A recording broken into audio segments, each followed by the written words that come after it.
اللهم صل وسلم وبارك على سيدنا محمد وعلى آله وصحبه أجمعين. القصة دي للكاتبة المبدعة مايفن أرميا. ويلا بينا نبدأ قصتنا. في شارع جانبي من شوارع وسط البلد، في الإضاءة الخفيفة ظهر مطعم صغير بواجهة صفراء مكتوب عليها بحروف كبيرة مطعم نص الليل. الناس كانت بتقول إن المطعم ده بيفتح بعد ما كل المطاعم التانية بتقفل، وكأنه بيصحى وقت ما العالم كله بينام. أصحاب المطعم ده كانوا في تحدي، واتقال لهم من ناس كتير قوي إن هو ينتهي بفشلهم وبقفل المطعم، وإنه مجرد حلم ويصحوا منه قريب. يا طارق، خلينا الليلة نشتغل على الهادي، مفيش اختراعات غريبة. ها، الزباين بقت تتكلم علينا في الفيسبوك. أنا عايزة بقى سمعة حلوة مش فضيحة. يا ابني الناس بدأت تقول علينا مطبخ كيميائي مش مطعم. هدوء ايه بس؟ الهدوء مش بيجيب لايكات. انا عامل ساندوتش جديد، كبده بالعسل الاسود معرفش كده نسكافيه. الناس بقى تصوت من اللذه او من الصدمه، يعني ايهما اقرب، اللي يجي الاول بقى. وفي وسط كلامهم دخلت كمان سلوى صاحبة معها، وكانت شايله في ايديها مروحه يد صغيره. يا جماعه الجو حر موت بره، حسيت كده ان الشمس نايمه جوه العماره. بس خلينا بقى في المهم. سمعت ان في واحد غني هيجي يطلب بقى 50 ساندوتش، هيبقوا دفعه واحده. لو ده حصل انا عايزه بقى 10% من ارباح، عشان الحظ جابني هنا. يا اختي لما يجي الاول ونشوف طلبوا ايه. ودلوقتي بقى خلينا نظبط باقي الترابيزات، عشان خلاص الزبائن اكيد هتبدا تيجي. وانت يا طارق يلا جهز مقاديرك وخليها بقى قدامك. كل واحد فيهم كان بيظبط حاجه في المطعم. وفعلا اول زبون جه المطعم كان شاب لابس بدله وفخمه جدا، وكان لابس ساعه لامعه وريحه البرفيوم بتاعته وصلت قبل ما يدخل. مساء النور او صباح النور زي ما تحسبوها يعني. سمعت بقى ان عندكم ساندويتش وبيخلي الناس تصالح، وانا داخل دلوقتي خناقه مع خطيبتي، محتاج بقى ساندويتش يصالحنا. يا ترى موجود عندكم؟ حضرتك احنا بنصلح المعده مش القلوب، بس ممكن نديك ساندويتش اسمه حب ورضا. اسمه جديد ولسه ما اتعملش، بس هتدفع بقى مقدم عشان ده مش اي صلح، ده لخطيبتك وهنختبره عليك. عندي اختراع يلم القلوب، كبده بالعسل ونسكافيه معرفش كده نعناع، طعمه ايه؟ فيه مراره وبرده حلاوه في نفس الوقت زي الحب بالظبط. تحب تجرب؟ ولو ما صالحتش خطيبتك هديك خصم بقى 5%. خلاص ماشي موافق. ظبطوا لنا بقى الساندوتشات دي وظبطوا لنا الترابيزه، ويا ريت بقى لو تحطوا لنا عليها شمعتين كده، لزوم يعني رومانسيه، وعشان تشوف المجهود لحد ما اروح اجيبها واجي على طول. ما تقلقش، احنا هنا بنحقق للزباين احلامهم كلهم، وهنظبط لك كل حاجه كويس. وفي نص الشغل دخلت ام عزت صاحبه البقاله اللي في اخر الشارع، وهي شايله كيس بصل، وكان باين من دخلتها انها جايه لهم بقى مشكله. مساء الكوارث يا ولاد، في اشاعه كده في المنطقه بتقول ان مطعمكم بيحط مخدرات في السندوتشات، وانا جيت بقى اتاكد بنفسي وهطلب واحد كبده بالعسل. يا ام عزت ده نسكافيه، يعني مفيش اي حاجه غلط، ولو بعد ما اكلتيه لقيتي نفسك بقى نشيطه زياده عن اللزوم يبقى ده من الكافيين مش مخدرات. نشاط؟ انا اصلا بطاريه فوريه، هاتولي يا اختي سندوتشين عشان اجرب كده بنفسي، ولو طلعتوا بتحطوا حاجه هجيب الاسم، اقصد يعني بوليس. ام عزت دي شخص كفيل بقى يعمل دعايه او كارثه، وفي معظم الاوقات بتعمل الاتنين مع بعض. انا مش فاهمه الست دي بتفضل سهرانه وتيجي بقى توجع دماغنا ليه؟ اللي قدها بيناموا من المغرب. والطاسه بتسخن والريحه ماليه المكان، ودخلت فرقه موسيقيه كانوا كلهم شباب شايلين آلات موسيقيه، ودخلتهم كده تدي تفاؤل. قائد الفرقه: سمعنا بقى ان عندكم ترابيزه بتدي الهام موسيقي، وده اللي احنا محتاجينه. عايزين نجرب ناكل ونعزف، بس اهم حاجه محدش يضايقنا. انا بصراحه مش عارفه مين بقى اللي بيطلع علينا الكلام العجيب الغريب ده. عامه اهلا بيكم يا نجوم. الترابيزه اللي في الركن هناك دي فاضيه اهي، وهتبقى بعيده شويه عن باقي الزباين، بس بالراحه كده، مش عايزه بقى الناس تتضايق من الصوت العالي. اهو ده الجو بقى اللي بيجيب المشاهدات وكمان اللايكات الكتير على الفيسبوك والتيك توك والانستجرام. انا افكر بقى اصور كل حاجه، ومين عارف ممكن نطلع بقى ترند، وبعدين نفتح كذا فرع للمطعم في اماكن كتير زي ابو لبن كده. بعدها الفرقه قعدت وبدات تعزف بشكل جميل، وكانوا كل اللي قاعدين سرحانين معاهم، حتى طارق انشغل وما خدش باله ان الطاسه بدات تطلع دخان غريب. يخرب بيت دي حاجه يا طارق، الطاسه هتولع. شوفها قبل ما تولع في المطعم كله، دي ريحه مش طبيعيه. انت ايه اللي حطيته فيها؟ ده مجرد يعني لمسه ابداع، انا حطيت قهوه تركي مطحونه بدل الفلفل، هي اللي عملت بقى الريحه دي. ومش بس كده، دي كمان هتعمل نكهه ايه، مدخنه حلوه قوي. يا عم ده هيعمل حريقه مش نكهه، اطفي النار حالا. انت نسيت ام عزت ولا ايه؟ دي ممكن تجيب المطافي دلوقتي، واحنا مش ناقصين بقى حوارات جديده. انا والله مش عارفه ليه صابره على طارق وما طردتوش بقى من شغل لحد دلوقتي. والله طارق ده دمه خفيف، هو يعني عقله مفوت شويه، بس برضه ما نقدرش بقى نستغنى عنه وعن اختراعاته في المطعم. وبعدين الفرقه الموسيقيه كانت بتعزف الحان راقيه، والزبائن قاعدين مبسوطين قوي كانها سهره خاصه. اما بقى ام عزت كانت بتاكل بشراهه. وباب المطعم فجأة اتفتح. دخل راجل طويل لابس بدلة رمادي ونضارة، كان ماسك دفتر كبير وقلم رصاص وهو يبقى المفتش. مساء أو صباح الخير، أيا كان الوقت الغريب ده. أنا مفتش من بلدية جاي أعمل كشف مفاجئ. سمعت إن في روائح مش طبيعية طالعة من هنا وده شيء يخوف. أولا أهلا بحضرتك، نورت المكان يا فندم. احنا بس بنجرب وصفات إبداعية، مفيش أي مخالفة. الريحة بقى اللي حضرتك شمتها غالبا كده ريحة القهوة أو يمكن فن. الفن ريحته دايما مختلفة على رأي طارق.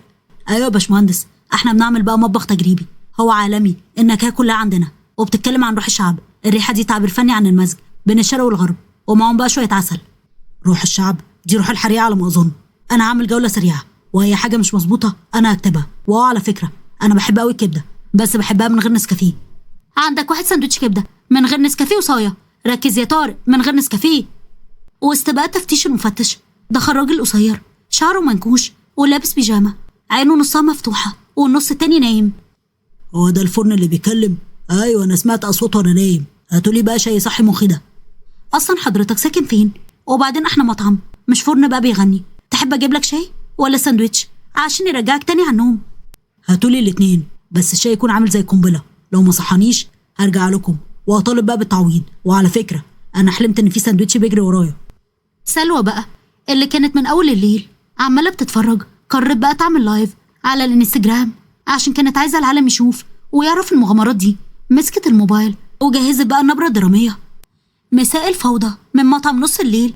احنا دلوقتي محاصرين بين مفتش بلديه وراجل نايم وهو واقف. ومش بس كده، ده كمان الطاسه لسه بتطلع ريحه قهوه متفحمه. يا سلام على الحظ. وعدد بقى المشاهدات على اللايف ده زاد في ثواني، والناس بدأت تبعت تعليقات زي زودوا الدخان عشان الإحساس يزيد. فين عنوان المطعم؟ عايزين نجرب. وفي بقى كومنت تاني، هاتوا مفتش يغني في ودن الراجل اللي نايم. يعني والله يعني الريحة مش وحشة قوي. أنا حاسس كده إن في حاجة فيها قرفة.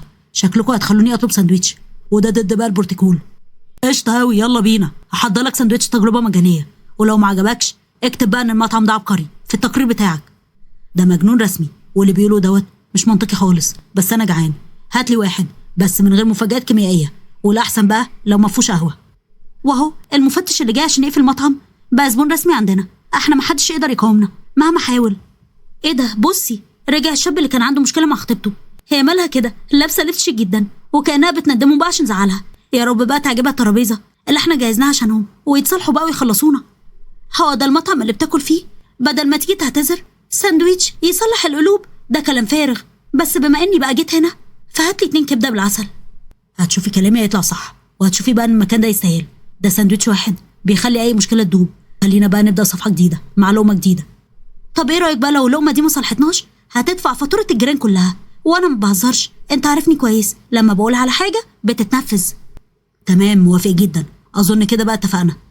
كل واحد كان قاعد على الترابيزة بتاعته، وفجأة النور قطع. المطعم غرق في ضلمة الكحل، وبدأت أصوات صراخ وضحك في نفس اللحظة. يا نهار أبيض، قصدي يا نهار أسود. النور يا طارق، انت دفعت فاتورة الكهرباء ولا اختراعاتك بقى فجرت العداد؟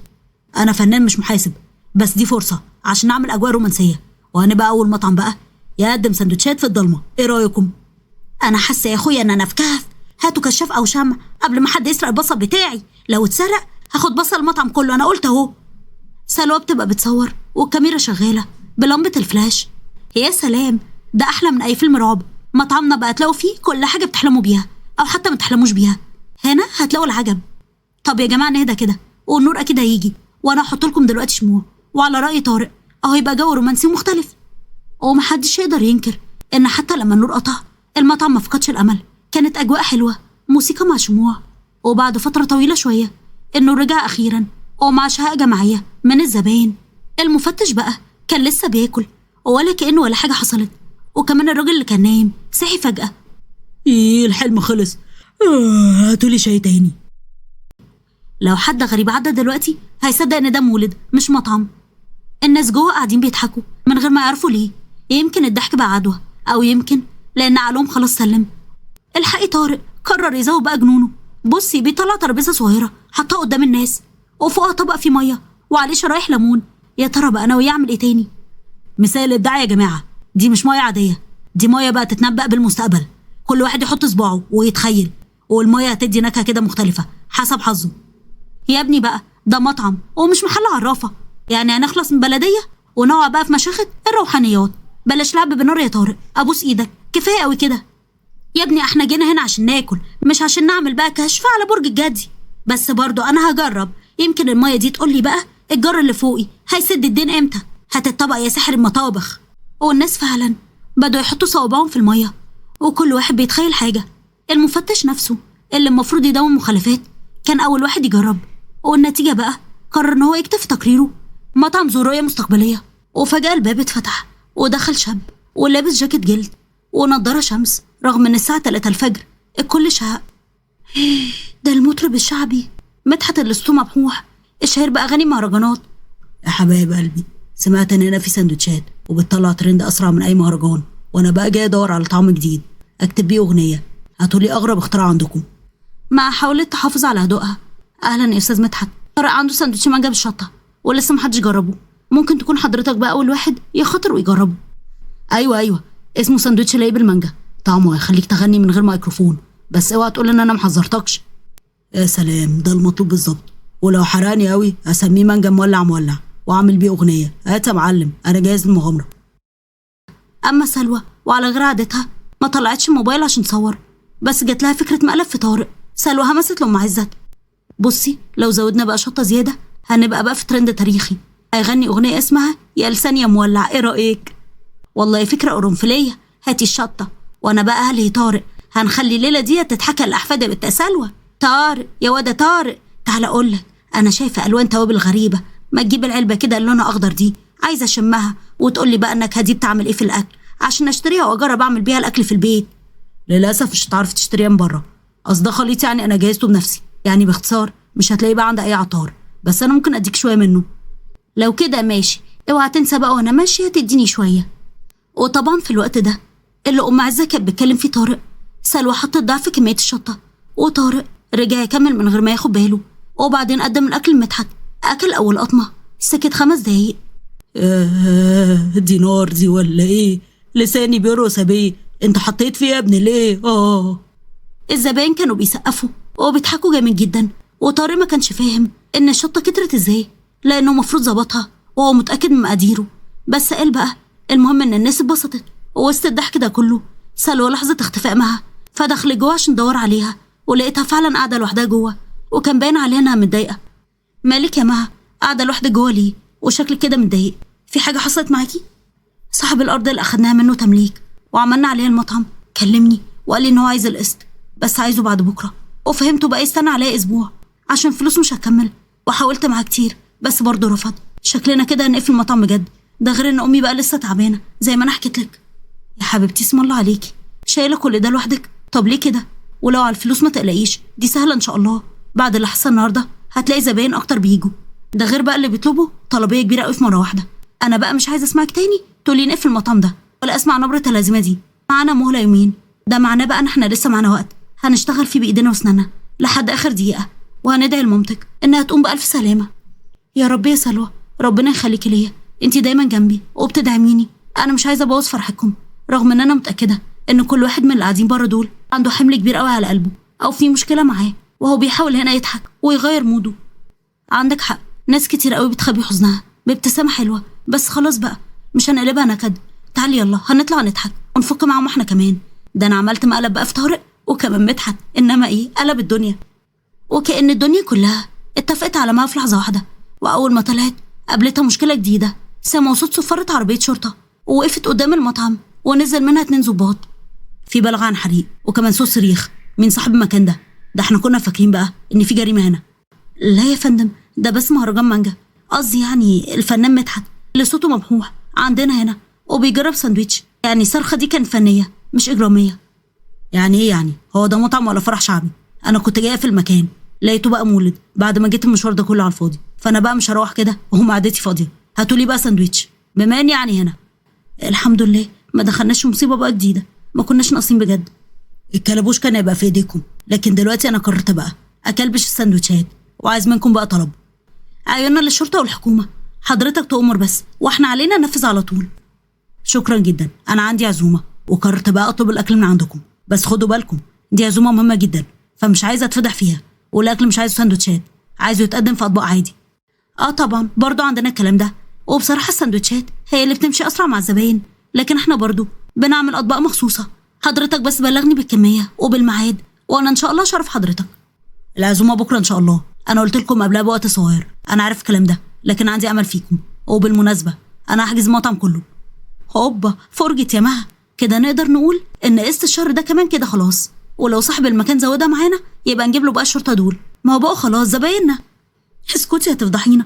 خلاص يا فندم، أنا هجهز لحضرتك المكان وهجهز الأكل، والخدمة كمان هتعجب حضرتك وهتعجب ضيوفك جدا إن شاء الله. يعني شرفتونا جدا يا فندم. أنا حاسة كده إن احنا بقى هنبقى حديث السوشيال ميديا بكرة. مين كان يصدق مطعم صغير زي ده يبقى حفلة كبيرة؟ يلا انتوا كمان روحوا كله بقى قبل ما العيش يخلص. والساعة دقت 5 الفجر، الزباين بدوا يمشوا وكل واحد فيهم بيضحك ومبسوط، والشرطة سابوا المكان بعد ما أكلوا سندوتشات المانجا اللي مولع على الآخر، وقالوا إن دوت أحلى بلاغ جالهم في حياتهم. المفتش كتب تقرير بعنوان مطعم نص الليل مزيج بين المطبخ والفنون الشعبية، ينصح بعدم إغلاقه لصالح التراث الضاحك. أما بقى مدحت فخرج وهو بيغني لأزمة المهرجان الجديد، والناس في الشارع بيرددوا وراه، وطارق بقى قاعد على كرسي قديم ومسح عرقه. مها، ده أكبر نجاح في حياتي، ما كنتش هتخيل سندوتش مانجا يخلي الناس ترقص. هو المرة الجاية بقى هجرب سوشي بالكشري، بس المرة الجاية هندفع الأول فاتورة الكهرباء وهنجيب شطة بعد رسمي عشان سلوى ما تلعبش تاني. وبعدين بقى إيه رأيك نفتح فرع تاني؟ فرع تاني مش لما نسدد بقى قسط الأولاني؟ بس عايزة أقول لكم انتوا أيقونة. التعليقات اللي جت في اللايف كانوا بيقولوا بقى افتحوا قناة طبخ وغنى، وأنا عايزة نسبة 15% مش 10 بس، ها؟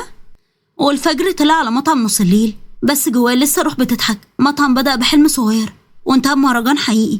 ومن النهارده أي حد يقول عايز أكل بالليل مش هيلاقي أحسن من مطعم نص الليل. وفي النهاية أحب أقول لكم لازم نتعلم الإصرار والعزيمة، وما ينفعش نوقف لمجرد بس إن الناس اتجمعت على فشلنا. لازم نحاول نقوم ونقع وفي الآخر هنوصل. أنا سامعاكي اللي بتقول مش دايما هنوصل، عندك حق، لكن يكفينا بقى شرف المحاولة، يكفينا اللي اتعلمناه من الطريق ده. المطعم في لحظة اتبدل حاله، ومن بعد ما كان هيتقفل بقى مكان آلاف الناس شافوه عايزينه. بس الحقيقة إن هي مش مجرد لحظة، ده حصاد تعب فترة كبيرة. كمان حابة أقول لكم اضحكوا دايما حتى وسط المشاكل، اضحكوا الحياة عشان الحياة تضحك لكم. افتكر بقى إن ابتسامتك بتقلل همومك. ولحد هنا خلصت القصة خالص، ولو عجبتكم اعملوا لايك وشير واشتراك في القناة وتفعيل زر الجرس على كلمة الكل عشان يوصل لكم إشعار بكل جديد. بحبكم قوي، مع السلامة.